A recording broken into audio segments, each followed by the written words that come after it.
Hello students, class 10th chemistry. Last term पे हमने bases के बारे में पढ़ा था कि what are bases. Bases are दो substances which dissolve in water to gives the OH ion. OH ion देते हैं और रेड लिटमस को ब्लू में कन्वर्ट कर देते हैं। अगर रेड लिटमस हमने उसमें सॉल्यूशन में बेस सॉल्यूशन में डिप किया है तो वो कैसा कन्वर्ट हो जाता है, ब्लूइश में। और बेस जो होते हैं एसिड के साथ सॉल्ट एंड वाटर देते हैं, न्यूट्रलाइजेशन रिएक्शन भी शो करते हैं। और कुछ सॉल्ट्स के नाम भी मैंने आपको बताए थे, जैसे NaOH, बेसिस के नाम NaOH, KOH, ये स्ट्रॉन्ग बेसिस होते हैं। और आपकी जो सोडियम बाइकार्बोनेट है, यानी कि baking soda, washing soda, these are also bases. Next है आज का टॉपिक जो हमारा है strength of acid and base solution, यानी एसिड और बेस कितना स्ट्रॉन्ग है उसके बारे में हमने पढ़ना है। तो हमें पता चलता है पीएच स्केल से। अब पीएच स्केल क्या होता है, तो इसी के बारे में आज है टॉपिक हमारा। वाटर का फॉर्मूला आपको बताइए, H2O is slightly ionize into H ion, यानी कि ये जब हम ये आयनाइज होता है, आयनाइज फॉर्म में होता है तो H ion and OH ion में रिलीज़ होता है। ठीक है, इसमें H आयन और OH आयन दोनों आते हैं। जब H आयन OH आयन आपस में कंबाइंड होते हैं तो हमारा वाटर मॉलिक्यूल बनता है। तो इन प्योर वाटर में concentration of hydrogen and hydroxide ion, यानी कि प्योर वाटर में जो हाइड्रोजन आयन है H आयन और OH ion hydroxide ion are equal, दोनों की कंसंट्रेशन सेम होती है। Due to this pure water, इसीलिए जो प्योर वाटर होता है इस नाइदर एसिडिक, ना तो वो एसिडिक होता है ना ही वो बेसिक होता है। It is neutral. हम बोलते हैं ना कि वाटर क्या है, न्यूट्रल है। इट मीन्स उसमें क्या है, H आयन और OH आयन की जो कंसंट्रेशन है वो सेम है, तो इसलिए ना वो एसिडिक प्रॉपर्टी को शो करते हैं ना ही बेसिक प्रॉपर्टी को शो करते हैं। इसी के रिलेशन में 1909 में सोरेनसन एक साइंटिस्ट थे, डिवाइज अ स्केल, उन्होंने एक स्केल बताया नोन एज, जिसको हम पीएच स्केल बोलते हैं। ऑन विच द, जो ये जो स्केल उन्होंने बताया या इसके बारे में डिस्कस किया, ऑन विच द स्ट्रेंथ, ये क्या बताता था ये स्केल थी, on which the strength of acid solution as well as basic solution could be represented by making use of the hydrogen ion concentration। ये जो स्केल था ये बताता था कि हाइड्रोजन आयन उस पर काम करता था, हाइड्रोजन आयन की कंसंट्रेशन कितनी है। ठीक है, acidic solution as well as the basic solution could be represented by making use of hydrogen ion concentration in them, यानी कि चाहे वो एसिड सॉल्यूशन है या चाहे वो बेसिक सॉल्यूशन है, उस सॉल्यूशन में हाइड्रोजन आयन की कंसंट्रेशन कितनी है। The pH scale has value 0 to 14। PH scale जो था उसमें वैल्यूज़ थी 0 से लेकर 14 तक, यानी कि 0 1 2 3 4 5 6 7 8 9 10 11 12 13 14 तक वैल्यू है, 0 से 14 तक। तो पीएच क्या है, हाइड्रोजन आयन कंसंट्रेशन का रेसिप्रोकल, अपोजिट होता है।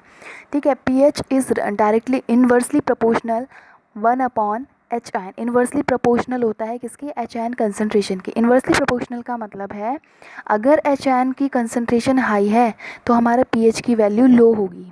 हाई H आयन कंसंट्रेशन, अगर हमारा जो सॉल्यूशन है उसमें H आयन बहुत ज़्यादा अमाउंट में है तो उसकी pH वैल्यू लो होगी। और अगर लो H आयन कंसंट्रेशन है, it means hydrogen ion concentration कम है, तो pH वैल्यू हाई होगी।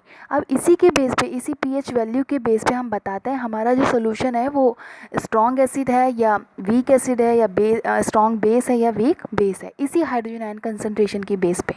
ठीक है, नेक्स्ट है इसी में लिखा है acids have a pH. Acid में, एसिड के जो पीएच होते हैं उनका पीएच 7 से कम होता है, लेस देन 7 लिखा है pH. Acid have a pH less than 7 and bases में हैव पीएच ग्रेटर देन 7। ठीक है, एसिड का जो पीएच होता है वो लेस देन 7 यानी कि 7 से कम, यानी कि 0 1 2 3 4 5 6 या 6.9 तक। और basis have pH greater than 7 यानी कि 7 से ज़्यादा होता है, यानी कि 7 से 14 तक होगा। आपको पीएच स्केल के बारे में बता दिया, पीएच स्केल 0 से लेके 14 तक उसमें वैल्यू होती है, जिसमें से उन्होंने बोल दिया कि एसिड जो होते हैं वो लेस देन 7 होते हैं, यानी 7 से नीचे वाले सारे क्या हैं, एसिड हैं, और 7 से ऊपर वाले यानी कि ग्रेटर वाले 7 से वो सारे बेसिस हैं। एंड न्यूट्रल सब्सटेंस क्या हो गया, तो न्यूट्रल सब्सटेंस जो जिनका पीएच 7 हो वो न्यूट्रल होते हैं। तो वाटर आपको मैंने बताया न्यूट्रल है, इट मीन्स उसका जो पीएच वैल्यू है वो 7 है। क्यों, क्योंकि उसमें हाइड्रोजन आयन और हाइड्रोक्साइड आयन यानी H आयन और OH आयन सेम कंसंट्रेशन में है, तो उसका पीएच कैसा हो गया, 7। पहले हम बात करें एसिड्स की, pH less than 7 if a solution has pH of less than 7, अगर हमारे सोल्यूशन का pH 7 से कम है, it will B an acidic solution, तो हम कहेंगे हमारा सोल्यूशन कैसा है, एसिडिक सोल्यूशन है। More acidic a solution is lower the pH। और आपको पता है 7 से कम वैल्यू कैसी हो रही है, pH कम हो रही है वैल्यू, इट मीन्स वो एसिडिक, यानी कि जितना हम नीचे जाएंगे 7 से नीचे जाएंगे, हमारा जो एसिड है वो स्ट्रॉन्ग होता जाएगा, स्ट्रॉन्ग एसिड होते हैं। pH जितना कम होगा इट मीन्स एसिड उतना ही स्ट्रॉन्ग है। मोर एसिडिक का solution is lower the pH। Suppose example, एक सोल्यूशन ए है हमारे पास, एक सोल्यूशन बी है। सोल्यूशन ए का है pH 1, सोल्यूशन बी का है pH हमारे पास 4। तो एसिड मोर एसिडिक इसमें कौन सा होगा, स्ट्रॉन्ग एसिड कौन सा होगा, जिसका pH लो होगा 1, यानी कि pH जिसकी सॉल्यूशन ए की है हमारे पास pH 1, तो more acidic A then B, A solution more acidic है देन सॉल्यूशन बी। सेकेंड है बेसिस। बेसिस मैंने आपको बताया which have greater than 7, which have pH value greater than 7, जिनकी pH वैल्यू 7 से ज़्यादा होती है। Whenever our solution has pH of more than 7, जिनका pH 7 से ज़्यादा हो, इट विल बी बेसिक और एल्कलाइन सोल्यूशन। हम उसको बोलेंगे वो कैसा सोल्यूशन हो गया, बेसिक और alkaline solution. More basic solution is higher pH। हमने कहा था जितना pH वैल्यू कम होगा वो एसिडिक होगा, बेस उसका उल्टा होता है, जितना ज़्यादा pH वैल्यू है उतना ज़्यादा हमारा स्ट्रॉन्ग बेस है। More basic solution is higher pH। pH value जितनी ज़्यादा आएगी इसका मतलब है कि वो बेसिक सोल्यूशन स्ट्रॉन्ग होता जाएगा, ठीक है। इसमें भी सेम एग्जांपल लिया है हमने। सपोज सोल्यूशन ए, बेस के केस में भी सोल्यूशन ए का pH है 10, सोल्यूशन बी का pH है 14, तो इसमें कौन सा वाला ज़्यादा बेसिक है, वो आपको बात याद रखनी है कि बेसिस का pH जितना ज़्यादा होता है, अगर उसका कंसनट्रेशन, हाइड्रोजन आयन कंसनट्रेशन उसमें इट मीन्स है कम है, तो pH वैल्यू हायर होगा। Solution B is more basic than solution A, solution B is more basic than solution A. pH value का ज़्यादा आना इट मीन्स हाइड्रोजन आयन की कंसनट्रेशन उसमें कम है, ठीक है। थर्ड है न्यूट्रल सब्सटेंस हैव pH 7, जिसका pH 7 होता है इट मीन्स वो न्यूट्रल सब्सटेंस है। Like pure water is a neutral substance, it is neither acidic nor basic, ना तो वो एसिडिक प्रॉपर्टी शो करते हैं ना ही बेसिक प्रॉपर्टी शो करते हैं। तो pH equals to 7, neutral substance का जो pH होता है 7 होता है। They will have no effect, किसी भी इंडिकेटर का इन न्यूट्रल सब्सटेंस पर कोई इफेक्ट नहीं पड़ता। मैंने इतने सारे आपको इंडिकेटर बताए थे कि इंडिकेटर क्या बताते हैं कि हमारा सॉल्यूशन एसिडिक है या बेसिक, बट कोई न्यूट्रल सब्सटेंस है इट मीन्स उस इंडिकेटर का उस पर कोई इफेक्ट नहीं पड़ेगा। तो ऐसे एक नीचे स्केलिंग दी है, pH स्केलिंग इसी टाइप की होती है, जैसे आपको स्केल दिख रहा है 1 2 3 4 5 6 7 8 9 तक 14 तक है। तो सेंटर में 7 जो है देखो न्यूट्रल लिखा है, न्यूट्रल है इट मीन्स जिसका pH 7 होता है वो कैसा होगा, न्यूट्रल सब्सटेंस। और 1 से लेके 7.9 तक समथिंग एसिड्स होते हैं वो सारे। और जैसे जैसे हम नीचे जाएंगे जितनी pH वैल्यू हमारी कम होती जाएगी, आपने देखा है 1 2 3 या 3.5 तक मैंने लिखा है स्ट्रॉन्ग एसिड, यानी कि वो वैल्यू pH की कम है तो वो स्ट्रॉन्ग एसिड होंगे। जैसे जैसे हम ऊपर जाएंगे 4 5 6 तक वो वीक एसिड होते जाएंगे, यानी कि एसिडिटी हमारी कम होती जाएगी, फिर 7 पर न्यूट्रल हो जाएगा, फिर जैसे 8 9 10 पर हम जाएंगे तो this is the weak base. और ज़्यादा आगे जाएंगे 11 12 13 14 इट मीन्स लास्ट में स्ट्रॉन्ग बेस होते हैं। जितना ज़्यादा pH वैल्यू बढ़ती जाएगी यानी कि स्ट्रॉन्ग बेस है। एक चीज़ और, जैसे जैसे हम इंक्रीजिंग यानी कि 1 2 3 4 5 6 7 8 9 10 11 12 14 तक जाते हैं तो बेसिसिटी इंक्रीज़ करती है। जैसे हम लोअर में जाते हैं यानी कि अपोजिट जाते हैं 14 13 11 10 9 8 7 6 5 4 एसिडिटी इंक्रीज़ करती है, ठीक है। ये कुछ सब्सटेंस हैं जिनकी pH वैल्यू दी गई है। कंसनट्रेट HCl की pH वैल्यू होती है 0, इट मीन्स हायर कंसनट्रेटेड है, बहुत कंसनट्रेटेड सोल्यूशन होता है। एंड डाइल्यूट HCl की 1.0, गैस्ट्रिक जूस की 1.4, जो आपके स्टमक में होते हैं gastric juices, it's pH value is 1.4। Lemon juice, ये सारे एसिड है आपको पता है, जिनकी वैल्यू 7 से कम है it means acidic in nature, ठीक है। विनेगर 4.0, टमाटो जूस 4.1, कॉफ़ी का 5.0, सॉफ्ट ड्रिंक की होती है 6.0, मिल्क का 6.5, प्योर वाटर दिखा है देखो, pure water 7, it means neutral substance. 7 से नीचे अगर pH वैल्यू इट मीन्स वो एसिडिक है, और 7 है तो न्यूट्रल है, 7 से ज़्यादा है वैल्यू तो वो बेसिक है। अब नेक्स्ट है सलाइवा बिफोर मील, जब आप खाना नहीं खाते हैं, बिफोर मील, मील से पहले, खाना खाने से पहले आपका जो माउथ का जो सलाइवा का pH होता है 7.4, सलाइवा आफ्टर मील, मील के बाद आपके सलाइवा का pH क्या हो जाता है, डाउन हो जाता है, इट मीन्स वो एसिडिक हो जाता है 5.8 समथिंग। ब्लड का pH होता है 7.4, ब्लड आपका कैसा होता है, slightly basic in nature. Eggs का होता है 7.8, toothpaste 8.0, baking soda 8.5, washing soda 9.0, milk of magnesia जिसे हम एंटा एसिड की तरह यूज़ करते हैं to relieve in stomach pain, जब एसिडिटी हो जाती है, मिल्क ऑफ मैग्नीशिया वही होता है MgOH होल ट्वाइस, 10.5 होता है इसकी pH value. House hold ammonia 11.6 and dilute NaOH 13.0 and concentrate NaOH 14, accurate 14 होती है इसकी pH value, it means highly basic in nature, strong base है ये कंसनट्रेट NaOH। नेक्स्ट है यूनिवर्सल इंडिकेटर, जो हम ये pH स्केलिंग यूज़ कर रहे हैं इसको हम एक मिक्सचर की तरह यूज़ करते हैं ताकि हमें पता चले कि जो हमारा सोल्यूशन है वो कितना एसिडिक है, स्ट्रॉन्ग एसिड है या वीक एसिड है, या स्ट्रॉन्ग बेस है या वीक बेस है, ये पता चलता है। अभी तक हम क्या कर रहे थे, कोई भी हम इंडिकेटर यूज़ कर रहे थे, सपोज़ लिटमस, मिथाइलिन ऑरेंज, ये टाइप के जो हम इंडिकेटर यूज़ कर रहे थे, ये केवल हमें क्या बता रहे थे कि हमारा जो सोल्यूशन है वो एसिडिक है या बेसिक, मतलब इतना पता चल रहा था कि एसिड है या बेस, इतना हमें पता चल रहा था उन इंडिकेटर से। बट ये जो हमारा यूनिवर्सल इंडिकेटर है, इट मीन्स pH मिक्सचर जो हम यूज़ करते हैं, इसमें हमें ये पता चलता है हमारा जो एसिड है, सपोज़ कोई 2 एसिड हैं तो वो कितनी, उसमें एसिडिटी कितनी है, कितना है उसकी मतलब स्ट्रॉन्गेस्ट पावर, वीक एसिड है या स्ट्रॉन्ग एसिड है, हमें ये पता चलता है। बट कि जल की उनमें जो पहले हम इंडिकेटर यूज़ कर रहे थे उसमें हमें ये प्रॉपर्टी नहीं पता चलती, और यूनिवर्सल इंडिकेटर में ये पता चलता है हमारा जो बेस है या एसिड है वो कितना स्ट्रॉन्ग है, वीक है या स्ट्रॉन्ग है, ये पता चलता है। तो यूनिवर्सल इंडिकेटर है, common indicator can tell us, यही लिखा है मैंने, common indicator can tell us whether the given substance is an acid और बेस। जो भी हम कॉमन इंडिकेटर अभी तक यूज़ कर रहे थे उससे हमें केवल यही पता चल रहा था एसिड है या base, but they can not tell us whether the given substance is a strong acid, कि जो वो ये नहीं बता रहे थे, कैन नॉट टेल अस कि जो गिवन सब्सटेंस है इज़ अ स्ट्रॉन्ग एसिड है या वीक एसिड है, या स्ट्रॉन्ग बेस है या वीक बेस है। It can not tell us the relative strength, strength को नहीं बता पा रहे थे कि जो एसिड बेस की स्ट्रेंथ क्या है, कितनी है strength. And pH of a solution is to use universal indicator, जो हम pH यूज़ कर रहे हैं, pH स्केलिंग यूज़ कर रहे हैं, ये एक यूनिवर्सल इंडिकेटर की तरह हम यूज़ करते हैं। तो universal indicator is a mixture of many different indicator, बहुत सारे डिफरेंट इंडिकेटर का एक मिक्सचर होता है which gives the different colour, और ये डिफरेंट कलर देता है सॉल्यूशंस में एट डिफरेंट pH वैल्यू, जिनकी pH वैल्यू अलग अलग होती है। इंटायर pH स्केल अलग अलग कलर होते हैं इनके। आपको ये जो हम सोल्यूशन में कोई पता लगाते हैं ये इंडिकेटर डालने पे, तो वो सोल्यूशन कैसा कलर शो करते हैं उनके बेस पे हम पता लगाते हैं हमारे सोल्यूशन का pH वैल्यू क्या है। आपको ये टेबल दिख रही होगी, pH दी है 0, जब 0 pH होता है तो उसका कलर कैसा शो होगा, डार्क रेड कलर आ रहा है, तो इसका मतलब उसका pH कैसा कितना होगा, 0, यानी हाईली स्ट्रॉन्ग एसिड है। अगर कलर रेड आ रहा है इट मीन्स उसका pH वैल्यू 1, रेड आ रहा है 2, 3 जब pH वैल्यू है तो ऑरेंज रेड, मतलब थोड़ा सा ऑरेंज रेड कलर होगा उसका। अगर pH वैल्यू 4 है तो ऑरेंज कलर, ठीक है। 5 है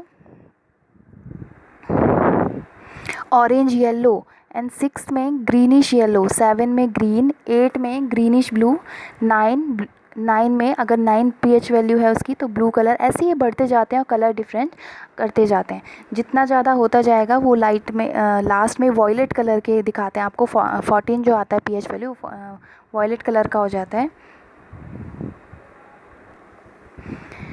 नेक्स्ट है importance of pH in everyday life, हमारी एवरीडे लाइफ में pH की क्या इंपॉर्टेंस है। तो फर्स्ट है pH in our digestive system, हमारे डाइजेस्टिव सिस्टम का भी pH होगा, कितना होगा, एसिडिक इन नेचर होता है, आपने पढ़ा है गैस्ट्रिक जूसेस होते हैं हमारे स्टमक में, तो डाइल्यूट HCl प्रेजेंट होता है। तो pH का क्या रोल है हमारी एवरीडे लाइफ में, तो सबसे पहले हम pH in our digestive system पढ़ते हैं। Dilute HCl helps in digestion of food, जो डाइल्यूट HCl हमारे स्टमक में प्रेजेंट होता है वो हमें किस चीज़ में हेल्प करता है, डाइजेशन ऑफ फूड, जो कि प्रोटीन मॉलिक्यूल्स होते हैं उनको ब्रेकिंग करने में ये हेल्प करता है in our stomach. Excess acid, अगर बहुत ज़्यादा एसिड हो जाए हमारे जो स्टमक में, एसिड ज़्यादा हो रहा है, डाइल्यूट HCl की जो अमाउंट है वो ज़्यादा हो गई है, कॉज एसिडिटी, तब हमें एसिडिटी हो जाती है, तो इनडाइजेशन की प्रॉब्लम हो जाती है। एंटा एसिड, तो हमें पता है कि जो एसिड को न्यूट्रलाइज कौन करता है, बेस, तो हम उसमें एक एंटा एसिड की गोलियाँ हमें मिलती हैं, medicine. Antacid like milk of magnesia MgOH whole twice, this is the antacid also known as milk of magnesia and NaH। Baking soda भी कई दिया जाता है कई घरों में, बट मोस्टली दो चीज़ें दी जाती हैं, milk of magnesia MgOH whole twice और NaHCO3, जो हर किसी के घर में अवेलेबल है। Baking soda are use to neutralization excess acid, जो एसिड हमारे स्टमक में ज़्यादा हो गया है उसको न्यूट्रलाइज करने के लिए ये बेस हम यूज़ करते हैं एज अ मेडिसिन। सेकेंड है pH changes as the case of tooth decay. pH change भी होता है जब टूथ डिके हो जाता है। The bacteria present in our mouth, हमारे माउथ में बैक्टीरिया प्रेजेंट होते हैं, कन्वर्ट्स द शुगर, वो शुगर को इनटू एसिड में कन्वर्ट कर देते हैं, सच एज लैक्टिक एसिड। ठीक है, जो बैक्टीरिया होते हैं हमारे माउथ में वो शुगर को एसिड में कन्वर्ट कर देते हैं, इसलिए हमारे जो माउथ का pH वो चेंज हो जाता है। When the pH of acid formed in mouth, जब हमारे माउथ का pH फॉल करता है, 5.5 आ जाता है, तो इट मीन्स टूथ डिकेइंग की प्रॉब्लम स्टार्ट हो जाती है। ठीक है, the excess acid has to be removed by cleansing the teeth. जब हम जो ये टूथ डिकेइंग जब स्टार्ट हो जाती है तो हम क्या करते हैं, एक्सेस एसिड हो जाता है हमारे माउथ में, तो हम उससे कैसे सही कर सकते हैं, कैसे रिमूव कर सकते हैं उस एसिड को, हम क्या करते हैं, क्लीनिंग करते हैं टीथ की। तो क्लीनिंग में हम यूज़ करते हैं टूथपेस्ट। और टूथपेस्ट क्या है, बेस है, आपको पता है एसिड को न्यूट्रलाइज करने का काम कौन करता है, बेस करता है, तो हम टूथपेस्ट करते हैं, तो टूथपेस्ट वहाँ पर हमारे लिए रिलीविंग क्लिनजिंग का काम करता है, और वहाँ से एसिडिटी को, जो हमारे माउथ में एसिडिटी हो गई है, एसिड की एक्सेस हो गई है, तो उसको ये कम करता है, न्यूट्रलाइज करने में हेल्प करता है। नेक्स्ट है third, plant and animals are sensitive to pH change. Plant और एनिमल किस तरीके से सेंसिटिव होते हैं pH चेंज के लिए। फर्स्ट है A, soil pH and plant growth. Soil का pH और प्लांट की ग्रोथ कैसे डिपेंड करता है एक दूसरे पर। Plant grow best when pH of the soil is close to 7। Plant बहुत अच्छे ग्रो करते हैं कब, जब सॉइल का pH कितना होता है, 7, क्लोज टू 7, 7 के आसपास। If the soil is too acidic, अगर सॉइल बहुत ज़्यादा एसिडिक हो गई है, टू या तो फिर बहुत ज़्यादा बेसिक हो गई है, द प्लांट ग्रो बेडली, अच्छे से ग्रो नहीं कर पाते, और डू नॉट ग्रो, कई बार ऐसा होता है ग्रो भी नहीं कर पाते। And soil pH is affected by the use of chemical fertilizer. Soil pH क्यों डिस्टर्ब हो जाता है, हमारी जो मिट्टी है उसका pH डिस्टर्ब होता क्यों है, क्योंकि जो फार्मर्स होते हैं वो केमिकल फर्टिलाइज़र यूज़ करते हैं। अब केमिकल फर्टिलाइज़र में बहुत सारे ऐसे केमिकल्स होते हैं जो एसिडिक इन नेचर होते हैं, तो एसिड हम उस सॉइल में डाल रहे हैं, तो इट मीन्स उसका pH कैसा हो जाएगा, कम हो जाएगा, एसिडिक हो जाएगा। और अगर बेसिस ज़्यादा हो रहा है उस केमिकल में तो बेसिक हो जाएगी सॉइल। तो एसिडिक सॉइल लो pH S4, कई बार जो एसिडिक सॉइल का pH होता है वो 4 तक, और बेसिक सॉइल का pH कैन ग्रुप 8.5 तक पहुंच जाता है।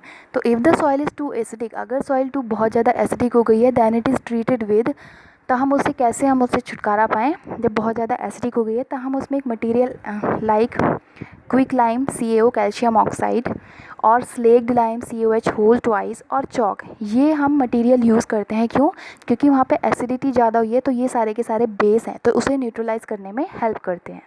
ठीक है, if the soil is too basic, अगर हमारे सॉइल में बेसिक नेचर ज़्यादा हो गया, then it alkalinity can be reduce by adding decaying organic matter. कुछ ऑर्गेनिक मैटर इसमें सॉइल में ऐड कर दिए जाते हैं, जिससे उसकी एल्कलिनिटी रिड्यूस हो जाती है। नेक्स्ट है second, pH change and survival of animal. pH change होने पर एनिमल की सर्वाइवल में कैसे प्रॉब्लम्स आती हैं। तो pH plays an important role in the survival of animal including human being. pH का बहुत ज़्यादा इंपॉर्टेंट रोल है सर्वाइवल ऑफ, चाहे वो एनिमल हो, चाहे वो एक्वेटिक एनिमल्स हो, चाहे वो ह्यूमन बींग्स हो। Our body work well within a narrow in range 7 to 7.8। हमारी जो बॉडी है वो बहुत अच्छा वर्क करती है, कब, जब 7 to 7.8 के बीच में pH वैल्यू होती है। When the pH of rain water, जब रेन होती है तो रेन वाटर का अगर pH इज़ अबाउट 5.6, अगर 5.6 हो जाता है इट मीन्स एसिडिक 7 से कम है, तो ये इसका मतलब क्या है कि acidic in nature, it is called acid rain. तो हम उसको उस रेन को बोलते हैं एसिड रेन जब उसकी pH वैल्यू 5.6 अबाउट हो जाती है। तो too much acid rain can lower the pH of river water. अब ये पानी जो है वो रेन वाटर है, ये बहकर कहाँ जाएगा, रिवर में। तो रिवर के जो pH है उसको भी लोअर कर देगा। फिर जब वहाँ का pH लोअर हो रहा है यानी कि एसिडिक इन नेचर हो रहा है, तो that the survival of aquatic animal, जो भी एक्वेटिक एनिमल है like fishes and other aquatic animal becomes difficult. उनको सर्वाइवल में प्रॉब्लम आएगी, एसिडिक इन नेचर हो जाएगा, डिफ़िकल्ट। तब हम क्या करते हैं, उसमें कैल्शियम कार्बोनेट ऐड कर देते हैं। क्यों, ताकि उसकी एसिडिटी कम हो जाए। जबकि कैल्शियम कार्बोनेट हमारा बेसिक इन नेचर होता है, तो हम उसको न्यूट्रलाइज़ करने के लिए रिवर में ऐड करते हैं ताकि उनकी सर्वाइवल ऑफ एक्वेटिक एनिमल आराम से कर पाए। यहीं पे लिखा है acidic lake to neutralize the acid that come from acid rain. Acid rain से जो एसिड आता है उस रिवर में चला जाता है, तो वहाँ पर एसिड की अमाउंट ज़्यादा हो जाती है। तो उसको हम कैसे रिड्यूस करते हैं, ऐड करते हैं कैल्शियम कार्बोनेट को to neutralize the acid in present in the river. I hope आपको ये समझ में आ गया हो। जो कुछ नहीं आ समझ में तो आप पर्सनली पूछ सकते हैं। बाकी हम नेक्स्ट टर्न पे सॉल्ट्स लेंगे, सॉल्ट्स के बारे में, बेकिंग सोडा हो गया, वॉशिंग सोडा हो गया, इन सब के बारे में। Thank you.